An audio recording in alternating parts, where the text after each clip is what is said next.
You are 23 years old, and you are counting grain.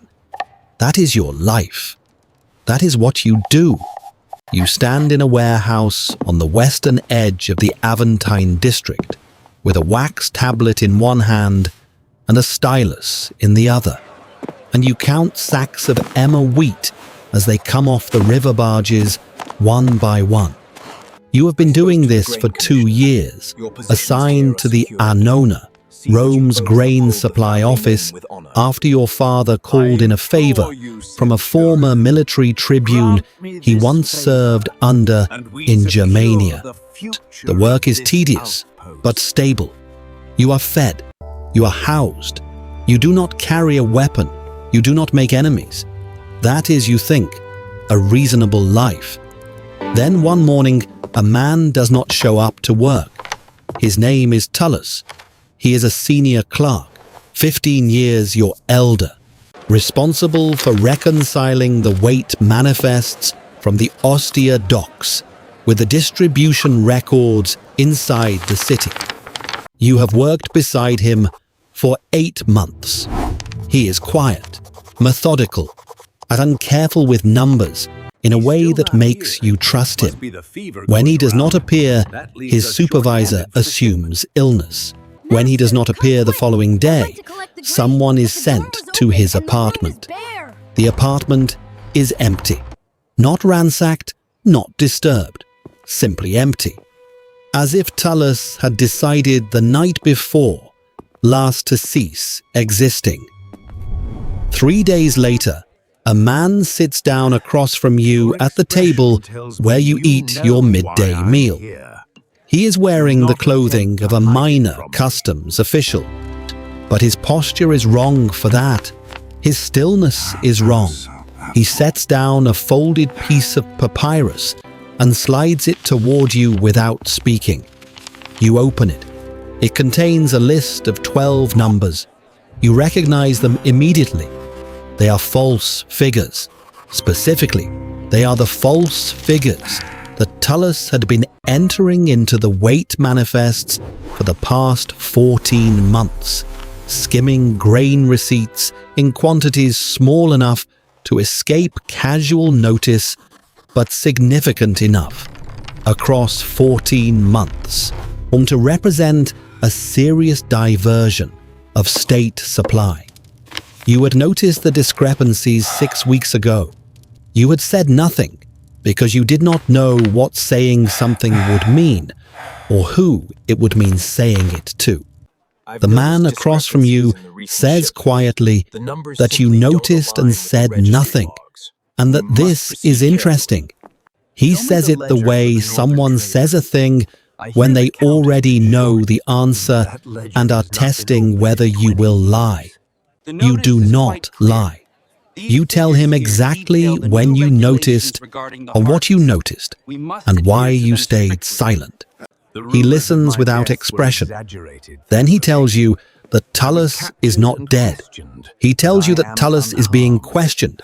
He tells you that the grain diversion was not Tullus's scheme, but that Tullus was a thread, and threads lead somewhere. And the somewhere in this case involves 2 men whose names he does not say aloud in a warehouse on the Aventine. He tells you that you have a particular quality, which is that you see things clearly and do not speak until you understand what speaking will cost you. He tells you this quality is useful. He tells you to report to an address near the Calian Hill before sundown. You go. The address is a private home, modest from the outside, which you will later understand is deliberate. Inside, you are taken to a room where 3 other men are already seated. None of you speak to each other. A senior officer enters, but introduces himself only by rank and function, and explains in precise and emotionless terms what the Frumentarii are, what they do, and what will be required of you. They are Officially, a military unit responsible for the logistics of grain supply to the legions. This is the architecture of cover. In practice, they are the eyes and ears of the emperor across every province, every city, every court, and every corridor of power in the Roman world. They do not arrest. They do not judge. They watch, they report, and they deliver information to the people whose job it is to act on it. The officer tells you that you will return to your position in the Annona. You will continue counting grain. You will also begin reporting everything you observe that deviates from what should be normal. Not suspicions, not interpretations, observations, precise, sourced, verifiable. He tells you that the penalty for fabrication is the same as the penalty for treason. He tells you that the reward for accuracy is survival and advancement in that order. You are 23 years old, and you say yes. That is how it begins. The first 3 years are slow. You are an observer in the lowest tier of an organization that operates in concentric rings of access and trust, and you have access to very little and must earn trust through the accumulation of small, accurate, unglamorous reports. A shipping contractor overcharging the state by falsifying cargo weights. A minor magistrate accepting payments from a grain merchant in exchange for preferential dock assignments. A freedman in the employ of a senatorial household making unauthorized purchases of surplus wheat in quantities that suggest he is supplying a private stockpile. None of these are spectacular. None of them make you feel powerful. You file your observations. You receive acknowledgement. And occasionally you're told that your report contributed to an outcome you are not permitted to know the details of. This is the work. You learn to find it sufficient. What changes in your 4th year is access. Your supervisor reassigns you from the Annona to a position as a personal secretary to a mid-ranking senator named Gaius Petronius Sceva. The position is arranged through channels you are not shown.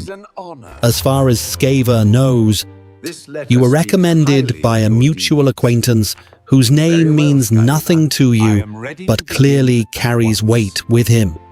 Sceva is not important enough to be dangerous on his own, but he is connected to men who are, and your actual function in his household is to map those connections with enough precision that the Frumentarii can understand the architecture of influence surrounding 2 senior figures in the imperial court, whose loyalty to the current emperor has become, as your handler puts it, uncertain. You learn quickly that living inside a powerful man's household is nothing like observing one from the outside. Sceva is not a villain in any simple sense. He is a man in his mid-50s who has spent 30 years navigating a system that rewards compliance and punishes visibility, and who has arrived at a place of moderate influence through a combination of genuine legal skill, careful alliance building, and a quality you recognize immediately because it mirrors your own, which is that he says very little until he is certain of the terrain. He is also, you discover within the first 2 months, being blackmailed, not crudely, elegantly. A man named Marcus Valerius Corvus, who holds a position in the imperial treasury, has in his possession documentation connecting Sceva to a land transaction 20 years ago that was not illegal at the time, but which has since been reclassified in ways that would expose Skyver to financial ruin and social destruction if the documents were presented to the right people. Corvus does not demand money. He demands access. Specifically, he demands that Skyver use his relationships with two members of the Praetorian Guard's officer corps to ensure that certain promotion recommendations move in certain directions. You report this. The response from your handler is not what you expect. He does not tell you to intervene. He does not tell you to warn Skyver or expose Corvus. He tells you to continue observing and to pay particular attention to which Praetorian officers are being recommended and why. You understand then, for the first time, with real clarity, that you are not working on a single problem. You are working on a map. Every piece of information you deliver is a coordinate, and the map being constructed is of something far larger than a blackmail arrangement between two mid-level figures.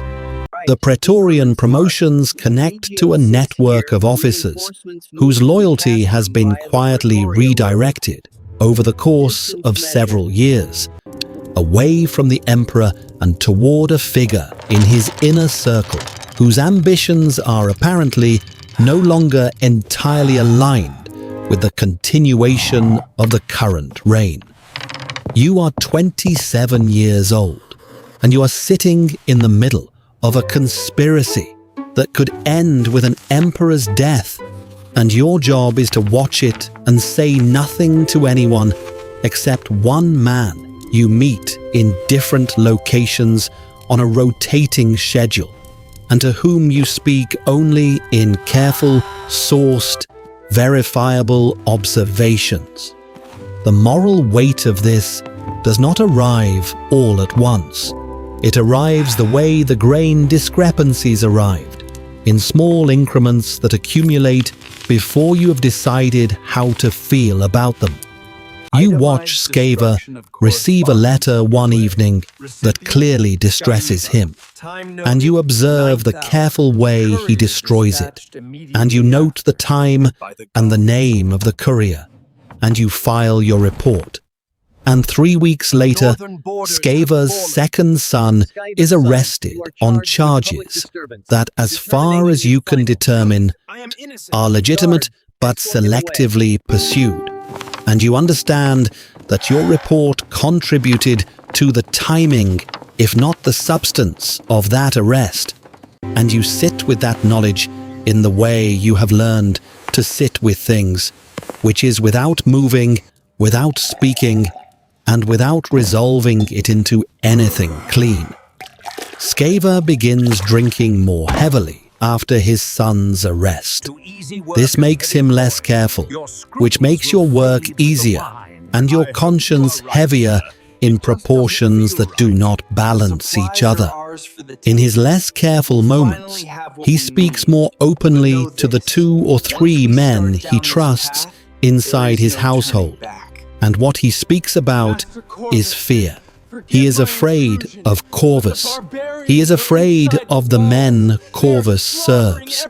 He is also, and this surprises you, afraid for the Emperor not out of loyalty in any noble sense, but out of a pragmatic understanding that the men positioned to replace him are more ruthless and less predictable, and that instability at the top of the Roman world tends to travel downward through every layer until it reaches men like Skyver and men below Skyver, and eventually the people in the streets of every city counting grain and trying to maintain something resembling a reasonable life. You find this observation from Skyver more useful than almost anything else he has said in 2 years, because it tells you something about the nature of the conspiracy that pure structural reporting cannot.